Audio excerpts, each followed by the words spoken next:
এই রায়ের মাধ্যমে হাসিনার প্রতি অন্যায় করা হয়েছে।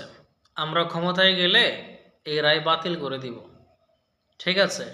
যে কোর্টের মধ্যে যুদ্ধাপরাধী জামাতের বিচার হয়, এই কোর্টের মধ্যে শেখ হাসিনার বিচার হতে পারে না। বয়ানে হচ্ছে ফজু পাগলা।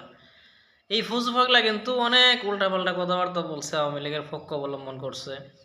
বিএনপি থেকে দেখলাম তাকে হাইকমান্ড থেকে সতর্ক করছে এবং তার স্থানীয় এলাকায় বিএনপির বড় সমাবেশের মধ্যে তাকে দাওয়াত দেওয়া হয় নাই। এই অভিমানে এই ফজু পাগলা বলছে আমি নতুন দল করব, কিন্তু শেষ পর্যন্ত টিকিট ওই ফজু পাগলাই পাইছে, বিএনপির টিকিট। এর মাধ্যমে আমরা একটা বার্তা পাই যে তোমরা যাই কিছুই করো না কেন, তোমাদেরকে বহিষ্কার করব, তোমাদেরকে আমাদের অফিসে আসতে দিব না, তোমাদেরকে দাওয়াত দিব না, কিন্তু দিন শেষে তোমরা আমাদেরই অংশ, দিন শেষে তোমরা বিএনপির অংশ।